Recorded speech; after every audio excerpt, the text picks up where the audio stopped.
జ్యోతి వచ్చేటప్పటికి చంద్రబాబుకు ED clean chit, skill కేసులో ఆయన ప్రమేయంపై ఆధారాలు లేవు, విశాఖ పిఎంఎల్ఏ కోర్టులో అనుబంధ ఛార్జ్షీట్, ఆయన పాత్ర లేదు, నిందితుడిగా చేర్చలేం, ఈడీ ఛార్జ్షీట్ను పరిగణలోకి తీసుకున్న కోర్టు ఈ కేసులో గత నెలలోనే ఆయనకి సిఐడి క్లీన్ చిట్, నాడు నానా గగ్గోలు పెట్టిన జగన్ అనుకో నేడు ఈడీ తేల్చేయడంతో మూతబడిన నోళ్లు అంటూ స్కిల్ డెవలప్మెంట్ కేసులో కేంద్ర ప్రభుత్వ ఏజెన్సీ ఎన్ఫోర్స్మెంట్ డైరెక్టరేట్ కూడా ముఖ్యమంత్రి చంద్రబాబు క్లీన్ చిట్ ఇచ్చింది. ఈ కేసులో కొందరు నిందితులు ప్రభుత్వ నిధులు మళ్లించినట్టు గుర్తించామని, కానీ చంద్రబాబు పాత్ర మాత్రం లేదని పేర్కొంది.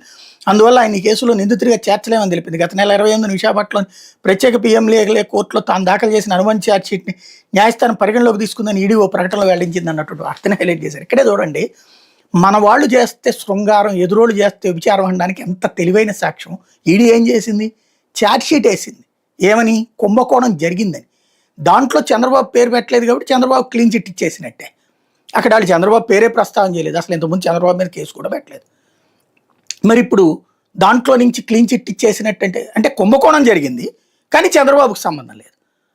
అది కుంభకోణం అయితే జరిగింది, చంద్రబాబుకు మాత్రం సంబంధం లేదు.